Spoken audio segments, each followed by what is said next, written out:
विकास कामाचा आढावा घेण्यासाठी शासनाची अंदाज समिती येते काय आणि कोट्यवधींची रक्कम सापडते काय? धुळ्यातल्या घटनेने राजकीय वर्तुळात चर्चांना उधाण आले। शासकीय विश्रामगृहाच्या रूम क्रमांक 102 मध्ये नेमकं घडलं तरी काय पाहूया। धुळ्याच्या शासकीय विश्रामगृहातील रूम नंबर 102 कुलूप तोडलं, पैसे मोजले, 3 मशीनच्या सहाय्यानं मोजल्या नोटांच्या राशी, सापडलं तब्बल 1,84,84,84,000चं घबाड। धुळ्याच्या शासकीय विश्रामगृहात हाती लागलेल्या कोट्यवधींच्या रकमेमुळे राजकीय वर्तुळात चांगलीच खळबळ उडाली आहे। शिंदेच्या शिवसेनेचे नेते अर्जुन खोतकरांच्या पीएच्या नावानं गुलमोहर या शासकीय विश्रामगृहात हे घबाड सापडल्याचा आरोप होतोय।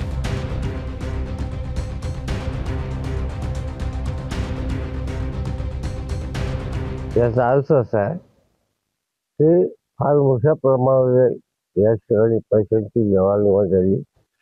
1,84,00,000 रुपये कमी नाही काय, शेवटी पैसे सापडणं हे महत्वाचं आहे। यावरून देवेंद्र फडणवीस यांच्या मंत्रिमंडळाचं त्यांचं स्वतःचं चरित्र उघडं पडलं आहे।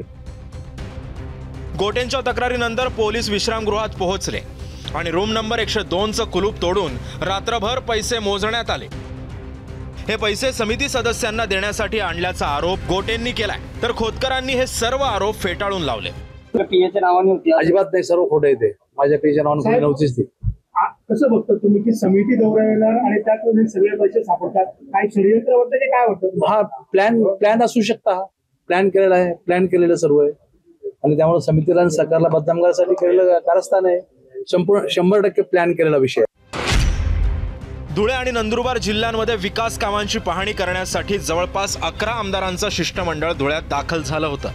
धुळे शहरातील गुलमोहर रेस्ट हाऊसमध्ये अर्जुन खोतकरांचे स्वीय सहाय्यक किशोर पाटील यांच्या नावानं रूम नंबर 102 गेल्या 4 ते 5 दिवसांपासून बुक करण्यात आली होती।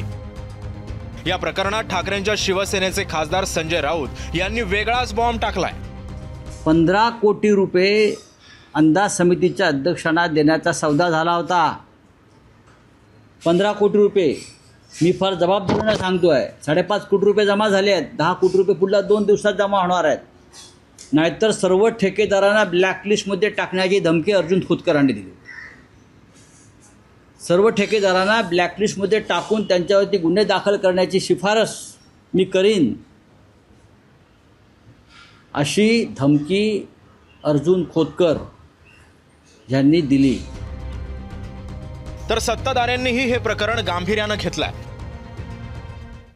दूध का दूध पाणी का पाणी झालंच पाहिजे आणि म्हणून या संपूर्ण घटनेची चौकशी SIT नेमून आम्ही करायचं ठरवलेलं आहे। याच्यामध्ये कोण दोषी आहे, कोणी मागितलेले पैसे आहेत का, या सगळ्या गोष्टीचा छडा लावण्यात येईल।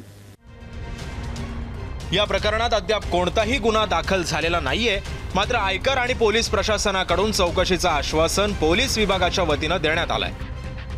तरीही कोट्यवधींचं घबाड असलेला लबाड कोण आहे हा प्रश्न अजूनही अनुत्तरितच आहे। धुळ्यामध्ये जो प्रकार झाला निश्चितच तो गंभीर आहे। त्याची सत्यता पडताळून पाहण्याचे निर्देश दिलेले आहेत आणि सत्यता पडताळून पाहिल्याच्या नंतर त्याच्या अंती जो काही निर्णय होईल त्यानुसार पुढील कारवाई करणं अभिप्रेत आणि अपेक्षित आहे, त्यानुसार निर्देश दिले जातील। या प्रकरणी अद्याप कुठलाही गुन्हा दाखल झालेला नसला तरी दुसरीकडे मात्र राज्यातील सत्ताधारी आणि विरोधकांमध्ये आरोपांच्या फैरी आता झडू लागल्यात।